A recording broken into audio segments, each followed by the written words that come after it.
وكذا ودار نتائج كما كانوا عنده سلبيات. السلبيات اللي كانوا عنده كانت مؤامرة كبيرة من طرف المخزن. هذه حاجة بسيطة. إن شاء الله الحكم هذا المخزني يتبدل كما نظروا، ندعو لهم إن شاء الله، ولو الشعب الجزائري يروح للمغرب والمغربيين يجوا عندنا ونضيفوهم ويضيفونا إن شاء الله. الحكم أنت الوحيد إن شاء الله هذا الحكم إن شاء الله بهذه التصريحات ربانية. ونقولها لك درك، هذا الحكم إن شاء الله يجيب له ربي ربانية كما راه يبتلي في صحرائهم وفي فلسطين. انا تمنياتي الموتوا اذا حبوا يستناوني يدوني المرار كيدون ما نروحش ليهم. انا يوسف انا راني في بلد مؤمن، في بلد عندي ننطق كيما نحب وندير كيما يوسف. الأصدقاء ديالي السلام عليكم، مرحبا بكم مرة أخرى في قناتنا وقناتكم ميد بليس. أصدقاء ديالي إلا كنتوا أول مرة كتشاهدوا هذه القناة هذه على اليوتيوب ما تنساوش تشاركوا في القناة، كذلك تفعلوا أخوتي الزر ديال الجرس، لايك الفيديو وبارطاجيو أخوتي الفيديو مع الأصدقاء ديالكم باش تدعمونا أخوتي ونستمروا في نشر مزيد من المقاطع في هذه القناة. الأصدقاء ديالي كيف ما عهدناكم في القناة، المقطع ديالي مقطع جديد، مقطع يستحق الدعم والمشاهدة. بلا ما نطول عليكم أخوتي ندوزو نشوفوا الفيديو جميع. نتوما حكموا، كتبوا لي اسفل التعليقات الاراء ديالكم ونتلاقاو في نهايه الفيديو. ما تنساوش تشتركوا في قناه ميد بلس وتفعلوا زر الجرس ولايك الفيديو وبارطاجيو مع اصحابكم، وشكرا لكم. كاين لي ستادي هما اللي يديروا البوكلي على الجمهور. ولو كانوا لي ستادي ما تكونش هذيك الكارثه. هي نقولوا باللي كان سوء تسيير، لازم ما نغطوش الشمس بالغربال. اشاك فوا نقولوا خلي هذيك. راهم ليك اليوم زاد مات مناصر الخامس، الله اعلم 3 يعني. لا البارح رابع ربي يرحمه، واليوم زادوا قال الخامس. احنا نجدوا السلطات العليا كما قال رئيس الجمهوريه فيه تحقيق، نقولوا باللي سي لو مومون باش نحبسوا هذه المهازل. هذه مهزله باسكو هادو ارواح ماشي نقولوا حاجه طفيفه ولا نسكتوا عليها. لازم الناس السلطات المعنيه بالامر لازم تتدخل، وكما يقول لك هذا قضاء وقدر كان مكتوب تاعهم. هذاك النهار يتوفى الانسان. حنا نتمناو كما يقول لك ان شاء الله منا وروح. كما يقول لك الناس يجوزوا في البلاطوهات يبعثوا رسائل رسائل هذه الى كره قدم، هذه الى كره قدم. هذا كما يقول لك سي الوزير كما يقول لك لو ميور كي غان. حنا كي نبعثوا رسائل تاع ناس توعيه. قال طلع للصطاد تسيبورتي، اللي يربح نصفقوا له، اللي يخسر قال الخطره الجايه. هذه الى كره قدم. انا شفت في اوروبا الناس يروحوا يشوفوا الماتش يضحكوا، يخرجوا يقصروا يضحكوا، ولا مير كي كان. ولا كما يقول لك مولودي الجزائر دات البطوله بصحتهم، ولا شباب القبائل بصحتهم. هذا الجمهور كاع شباب الجزائر هادو احنا رانا خاوه. وكما يقول لك ان شاء الله منا وفوق ان شاء الله ما نزيدوش نشوفوا هذه الكارثات، وزيدوا نعزيوا عائله المرحومين. حنا نقولوا رانا معكم قالب وقالب، هذو ولادنا، وان شاء الله نتمنوا غير الخير للبلاد تاعنا ان شاء الله. خويا عميروش هناك مدير ملعب، يعني شوف الكارثه هذه اللي صرات، ضف الى ذلك شفت عمود وين الصيانه في ملعب 5 جويلية، وإحنا ملين نشفى العمري ملعب 5 جويلية راهو في كل يوم يقول لك هم يخدموا فيهم يزيدوا له. شفت عمود يعني هذا العمود خلاص راح يطيح. شوف اليوم واش صرالك. على الأقل في كما قال رئيس الجمهورية لازم تكون هناك محاسبة، لأن كاين ناس راهم قابضين هذا الشيء ليسونسيال هاو قابض ما يحوش على. شوف اليوم شوف الامهات تبكي والاولياء كلهم يبكوا والجيران يبكوا، وحنا كمحللين او كرياضيين دائما نبكوا على هذا الشيء. الى متى هذا الشيء خويا عميروش؟ اولا نقولوا انا لله وانا اليه راجعون. تعازينا القلبيه حاره الى عائلات الضحايا، نعزي انفسنا ايضا كاسره رياضيه، لان هذا المصاب الجلل اصاب الاسره الرياضيه جمعاء. من ناحيه الموضوع الشائك ومن يتحمل مسؤولية ما وقع. فعلا المسؤولية تحملها الجميع، بداية من المناصر البسيط إلى مسؤول المركب الرياضي 5 جويلية، مرورا بالمسيرين بالأجهزة الأمنية، الكل مساهم ولو بقسط بسيط. فعلا مسؤولية المراقبة التقنية للملعب والمراقبة الدورية ولا الصيانة الدورية هي مسؤولية تحملها مدير المركب وعمال المركب أجمعين.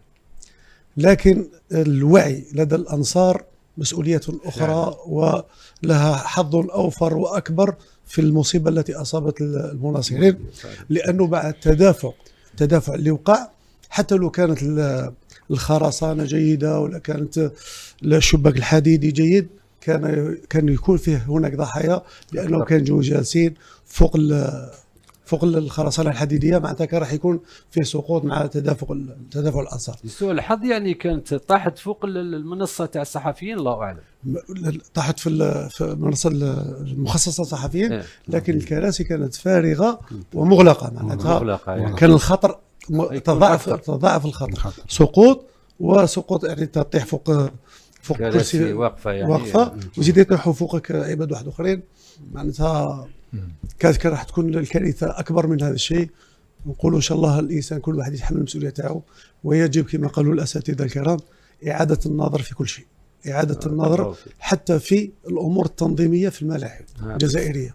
الملعب يعني احنا نعرفوا العقلية الجزائرية في المناصرة، في نصرب بكل جوارحنا كما قال الشيخ، كي نجوا نفرحوا نحزنوا، احنا نخلقوا مشاكل في الفرحة تاعنا، معناتها مالك من لو الفوق لازم نقولوا دخول الأنصار يكون بنصف الطاقة الاستيعابية لكل ملعب، حتى نستطيع أن نخلق تباعد ونوضع يعني منظمين باش نقدروا نشوفوا مقابلات وتنتهي الفرجة ويكون الختام مسكن، ماشي ختام حزين كما البطولة الموسم هذا إن شاء الله. بارك الله فيك خويا عميروش. يقول لك البشر خويا عميروش مثل الكتب محمد، يعني الإنسان ما يهربش من الحق، مغطي إلا بغلاف.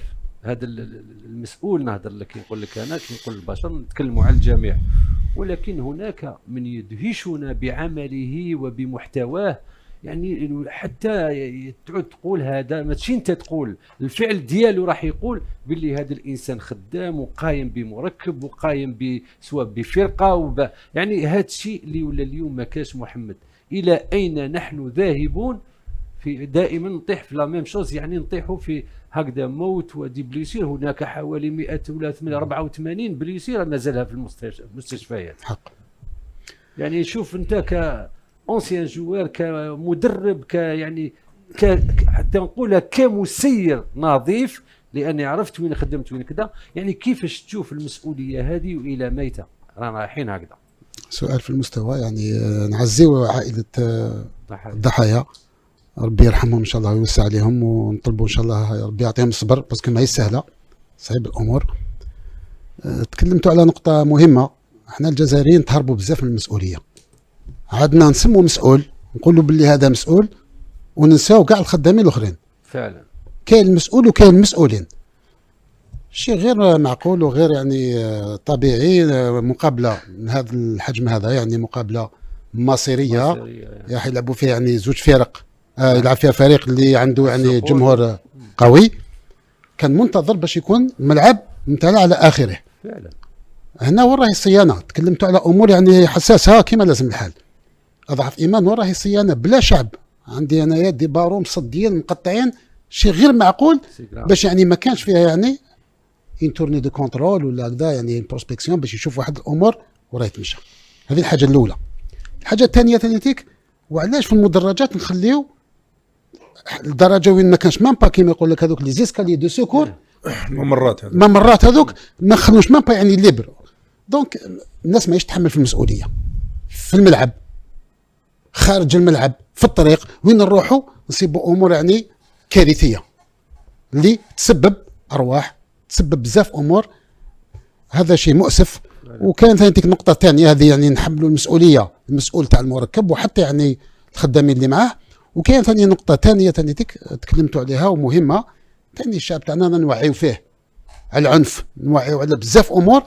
المقابله هذه الكارثه اللي صارت ماشي يعني مشكل تاع عنف، ماهوش مشكل تاع، ولكن في اندفاع. كان الاندفاع هذا انا حبيت نطرح سؤال هذا، يعني واش السبب تاع الاندفاع هذاك؟ واش لحقهم للدرجه هذه حتى يعني ندافعوا هكذاك؟ واش صرا؟ هذاك السؤال يبقى مطروح.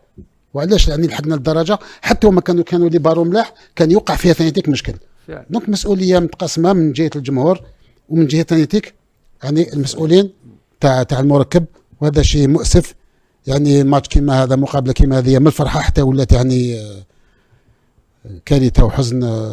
ولكن خويا محمد، انا وطونك انت مسؤول، انا نعاود نطرح لك الكلام هذا، يعني المسؤول الحقيقي ما عندوش نظره على الملعب، ما يخرجش هو بنفسه يفاقد الملعب، ولا المسؤول هذا يحوس الا على المال وتنسى الكرامه ديالك. الكرامه ديالك هذيك لا بوزيسيون اللي راك فيها، والناس هادو كلهم في ذمتك انت. يعطيك صح. هذا الشيء اوطونك انت مسؤول، كنت مسؤول في بلايص شفتهم، ما تقدرش تفاقد العمل ديالك واش يخص.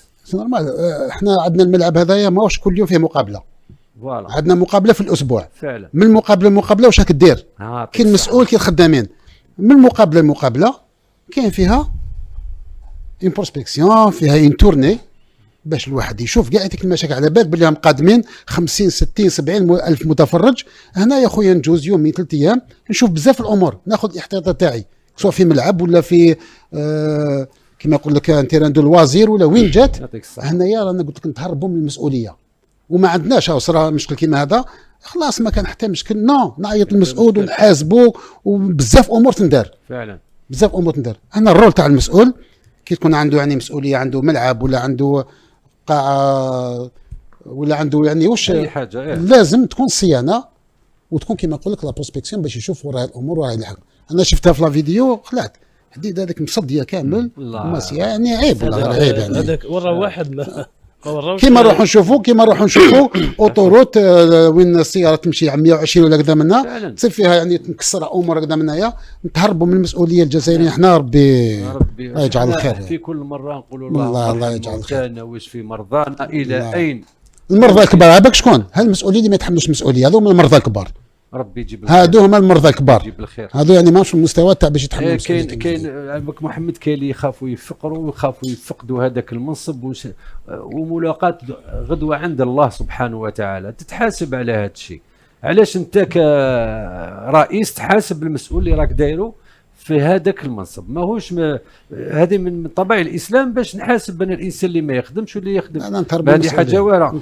نعاود نولي لك واحد مولوديه الجزائر للمره الثانيه على التوالي وللمره التاسعه في تاريخ المولوديه. بون ما يخفالكش هذا الموسم مولوديه الجزائر ملي بدات البطوله وهي كانت تسيطر على البطوله فعلا، وقاردات لو ميم جروب، بالك زوج و 2 3 جوار اللي راحوا من الفريق. هذه مليحه الاستقرار في الفريق، كي يكون لو ميم جروب تسمى مام المدرب تسهل له المأموريه. ونظن انا مولوديه الجزائر القوه تاعها عندها اداره قويه، عرفت كيفاش تغلق على الفريق. مروا بمرحله فراغ، واحد 3 ولا 4 ماتش، واللي الفرق اللي كانوا موراها ما بروفيتاوش لوكازيون باش يولوا في المرتبه الاولى. احنا واش نقول لك باللي مبروك عليهم. كيما يقول لك فريق من العاصمه دار دي بون ماتش في لا شامبيونز ليغ فعلا، ونتمناو لهم النجاح ان شاء الله. وان شاء الله كيما يقول لك لي سيبورتور نعطيوهم كيما يقول لك رساله، نقول لهم روحوا سيبورتيو وفرحوا، وهذه الا كره قدم. هذا واش نتمناو. خويا سعيد، تشوف ما كانش يعني حتى المولوديه باطل هذا الموسم، كما قال الواحد ملي بدات الشامبيون هو في المركز الاول، ولكن الفرق كان ضئيل، ماهوش يعني فارق كبير. شوف، باش تبني فريق وتدي بطوله يلزم لك عندك 3 محاور. المحور الاول لازم تكون عندك اداره قويه فعلا، وانا لما نقول اداره قويه ما تكلمتش على اللاعبين، اداره قويه، لان لو يكون عندك لاعبين ممتازين وعندك ادارات يعني كما يقول بالخليجيه تعبانه، يعني تعبانه صاير ماشي تعبانه فيزيكمون، تعبانه يعني لا تجيد العمل بطريقه احترافيه. انا ما درت حتى شيء. الى عندك ثانيا اللاعبين وخاصه الجمهور، القوه نتاع مولوديه الجزائر في الجمهور زائد الاداره زائد عندهم لو ميري فيكتيف في النوادي الجزائريه. الاصدقاء ديالي وصلنا للختام ديال الفيديو، كنتمنى الفيديو ديال اليوم يكون نال الاعجاب ديالكم. الا عجبكم خليو واحد لايك واشتراك في القناه، كذلك اخوتي فعلوا الزر ديال الجرس، بارطاجيو اخوتي الفيديو مع الاصدقاء ديالكم باش تدعمونا ونستمروا في نشر مزيد من المقاطع في هذه القناه. الاصدقاء ديالي كما شفتوا في الفيديو كتبوا لي اسفل التعليقات الاراء ديالكم اسفل التعليقات، وكذلك التوقعات ديالكم لمباراه اليوم ديال الفريق نهضة بركان ضد فريق أولمبيك آسفي في نهائي كأس العرش، والمباراة اللي غادي تقام في مدينة فاس على الساعة 8 مساء. نتمنى إن شاء الله تكون شي مباراة اللي تكون جميلة وتليق بالكرة المغربية. أصدقائي ديالي ما بقى لي إلا نودعكم، نتلاقاو في فيديو قادم إن شاء الله.